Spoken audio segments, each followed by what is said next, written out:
தொலைக்காட்சியின் இன்றைய மதிய நேர உலக செய்திகள். முதலில் தலைப்புச் செய்திகள். லிபியாவில் அதிபர் தேர்தலில் கடாபி மகன் போட்டியிட தடை. சூடானில் கிராமங்களை சூறையாடி தீ வைத்து எரிப்பு, 43 பேர் பலி.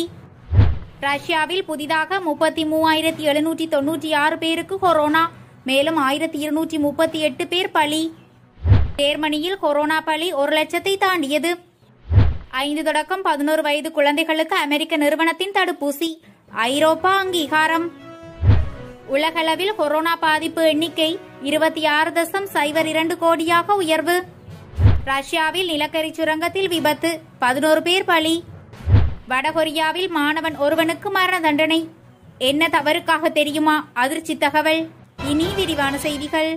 லிபியா நாட்டின் அதிபராக 1969 ஆண்டு முதல் 2011 ஆண்டு வரை பதவி வகித்து கொடிகட்டி பறந்தவர் முஅம்மர் அல் கடாபி. 2011 ஆண்டு அக்டோபர் 20 நாள் அவர் கிளர்ச்சி படையினரால் உயிருடன் பிடிக்கப்பட்டு உடனடியாக சுட்டுக் கொல்லப்பட்டார். அங்கு தற்போது முகமது அல் மெனிபி என்பவர் அதிபராக உள்ளார். இந்த நிலையில் அங்கு புதிய அதிபரை தேர்ந்தெடுப்பதற்கு முதல் கட்ட தேர்தல் அடுத்த மாதம் 24ஆம் தேதியும், இரண்டாம் கட்ட தேர்தல் ஜனவரி 24ஆம் தேதியும் நடைபெற உள்ளது. அங்கு அதிபர் தேர்தலில் போட்டியிடுவதற்கு 60 வேட்புமனுக்கள் தாக்கலாகியுள்ளன. பெண் உரிமை போராளியான லீலா பென் கலிபா மட்டும்தான் பெண் வேட்பாளர் என்பது குறிப்பிடத்தக்கது. இந்த தேர்தலில் போட்டியிடுவதற்கு கொல்லப்பட்ட கடாபியின் மகன் சைப் அல் இஸ்லாம் கடாபி கடந்த 14ஆம் தேதி வேட்புமனு தாக்கல் செய்தார். ஆனால் அவர் மீதான போர்க்குற்ற வழக்கில் சர்வதேச கிரிமினல் கோர்ட் பிறப்பித்த பிடிவார்ட்டு நிலுவையில் உள்ளது. அவர் போட்டியிடுவதாக அறிவித்து களமிறங்கியது அங்கு பெரும் சர்ச்சையை கிளப்பியது. இதன் காரணமாக அவர் அதிபர் தேர்தலில் போட்டியிடுவதற்கு தடை விதிக்கப்பட்டுள்ளது. அவரது வேட்புமனுவை அந்த நாட்டின் தேர்தல் கமிஷன் நிராகரித்துள்ளது. இதேபோன்று வலிமை வாய்ந்த தலைவராக அங்கு கருதப்படுகின்ற கல்பா ஹப்தாரின் வேட்புமனுவும் நிராகரிக்கப்பட்டுள்ளது. அவர் அமெரிக்க கோர்ட்டுகளில் வழக்குகளை எதிர்கொள்வதால் அவரது வேட்புமனுவும் நிராகரிக்கப்பட்டுள்ளது. லிபிய ராணுவ வக்கீல்கள்தான் இவர்கள் இருவரது வேட்புமனுக்களையும் நிராகரிக்க வேண்டும் என்று தேர்தல் கமிஷன் கேட்டுக் கொண்டுள்ளது என்பது குறிப்பிடத்தக்கது. லிபிய ராணுவ வக்கீல்கள்தான் இவர்கள் இருவரது வேட்புமனுக்களையும் நிராகரிக்க வேண்டும் என்று தேர்தல் கமிஷனை கேட்டுக் கொண்டனர் என்பது குறிப்பிடத்தக்கது. சூடான் நாட்டின் மேற்கே டார்பர் மாகாணத்தில் உள்ள 46 கிராமங்கள் மீது மர்ம நபர்கள் சிலர் திடீரென தாக்குதல் நடத்தியுள்ளனர். அதன் பின்பு அந்த கிராமங்களுக்கு தீ வைத்து எரித்துள்ளனர். அங்கிருந்த பொருட்களை சூறையாடியுள்ளனர். இந்த சம்பவத்தில் 43 பேர் கொல்லப்பட்டுள்ளனர். மேலும் பலர் படுகாயமடைந்துள்ளனர் என ஐநா அமைப்பின் மனிதநேய விவகாரங்களுக்கான ஒருங்கிணைப்பு அலுவலகம் தெரிவித்துள்ளது. உலகளவில் கொரோனா வைரஸ் தொற்று பாதிப்பில் முதலிடத்தில் அமெரிக்காவும், 2ஆம் இடத்தில் இந்தியாவும், 3ஆம் இடத்தில் பிரேசிலும் உள்ளன. இதுவரை உலகளவில் 26 கோடிக்கும் அதிகமானோர் கொரோனா வைரஸால் பாதிக்கப்பட்டுள்ளனர். வைரஸ் தொற்றுக்கு இதுவரை 51.97 லட்சத்துக்கும் அதிகமானோர் உயிரிழந்துள்ளனர். கொரோனாவால் அதிகம் பாதிக்கப்பட்ட நாடுகளின் வரிசையில் தற்போது ரஷ்யா 5வது இடத்தில் உள்ளது. இந்நிலையில் அந்நாட்டு சுகாதாரத்துறை சார்பில் இன்று வெளியிட்டுள்ள அறிக்கையில் ரஷ்யாவில் கடந்த 24 மணி நேரத்தில் புதிதாக 33,796 பேருக்கு கொரோனா தொற்று உறுதி செய்யப்பட்டுள்ளது. இதன் மூலம் ரஷ்யாவில் வைரஸ் தொற்றால் பாதிக்கப்பட்டோரின் எண்ணிக்கை தற்போது 94,68,189 உயர்ந்துள்ளது. கொரோனா தொற்றிற்கு ஒரே நாளில் மேலும் 1,238 பேர் உயிரிழந்ததால் அங்கு பலியானோர் எண்ணிக்கை 2,69,057 அதிகரித்துள்ளது. ரஷ்யாவில் இதுவரை கொரோனா தொற்றில் இருந்து 81,64,826 பேர் சிகிச்சை பெற்று குணமடைந்து வீடு திரும்பியுள்ளனர்.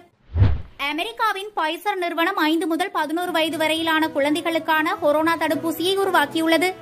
இந்த தடுப்பூசியை குழந்தைகளுக்கு செலுத்துவதற்கு ஐரோப்பிய மருந்துகள் முகமை அங்கீகாரம் அளித்துள்ளது. இந்த முகமை குழந்தைகளுக்கான கொரோனா தடுப்பூசிக்கு அங்கீகாரம் அளிப்பது இதுவே முதல் முறையாகும்.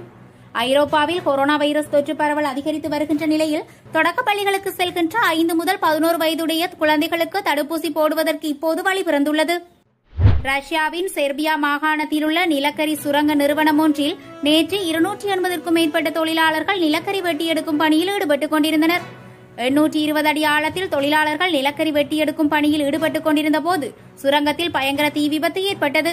இந்த தீ விபத்தால் சுரங்கத்தின் மேற்கூரை திடீரென இடிந்து விழுந்தது. இதனால் சுரங்கத்தின் வேலை செய்து கொண்டிருந்த தொழிலாளர்கள் சிக்கிக் கொண்டனர். இந்த விபத்து குறித்து தகவல் அறிந்த மீட்புக் குழுவினர் சம்பவ இடத்திற்கு விரைந்து சென்று தொழிலாளர்களை மீட்கும் நடவடிக்கையில் இறங்கினர். இதில் இடிபாடுகளுக்குள் சிக்கிய 239 பேரை உயிருடன் மீட்டனர். ஆனால் இந்த விபத்தில் 11 பேர் உயிரிழந்தனர். மேலும் 40க்கும் மேற்பட்டோர் சுரங்க இடிபாடுகளுக்குள் சிக்கிக் கொண்டுள்ளனர். இதையடுத்து சுரங்க இடிபாடுகளுக்குள் சிக்கியவர்களை மீட்கும் பணிகள் தீவிரமாக நடைபெற்று வருகிறது. கொரோனா வைரஸ் பெருந்தொற்று உருவாகி 2 ஆண்டுகளாகியும் அதன் தாக்கம் இன்னும் உலக நாடுகளை பாடாய்படுத்தி வருகிறது.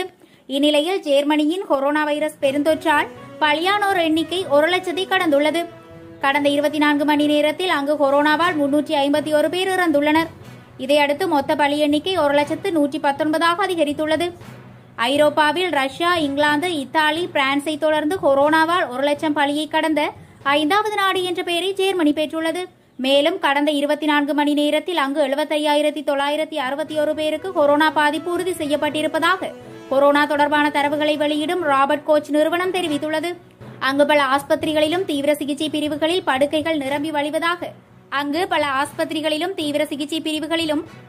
நிரம்பி வழிவதாக தகவல்கள் கூறுகின்றன. வடகொரியாவில் இருக்கும் மக்கள் நெட்ஃபிளிக்ஸில் வெளியான ஸ்குவிட் கேம் தொடரை ரகசியமாக பார்த்து வருவதாக தகவல் வெளியான நிலையில் இந்த தொடரின் நகல்களை கடத்தி கொண்டு வந்ததற்காக மாணவன் ஒருவனுக்கு மரண தண்டனை விதிக்கப்பட்டுள்ளதாக தகவல் வெளியாகியுள்ளது.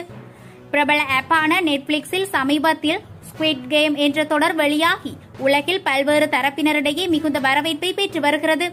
இந்நிலையில் வடகொரியாவில் இதுபோன்ற தொடர்களை பார்ப்பதற்கு தடை செய்யப்பட்டுள்ளதால் அதையும் மீறி மாணவன் ஒருவன் USB டிரைவில் பதுக்கி வைத்து அதன் நகல்களை சக மாணவர்களுக்கு விற்றதாக பிடிபட்டதால் அவருக்கு மரண தண்டனை விதிக்கப்பட்டுள்ளது. இதுகுறித்து பிரபல ஆங்கில ஊடகம் RFA வெளியிட்டிருக்கும் செய்தியில் பிடிபட்ட மாணவனுக்கு துப்பாக்கிச் சூடு மூலம் மரண தண்டனை விதிக்கப்படலாம் என்று நம்பப்படுகிறது.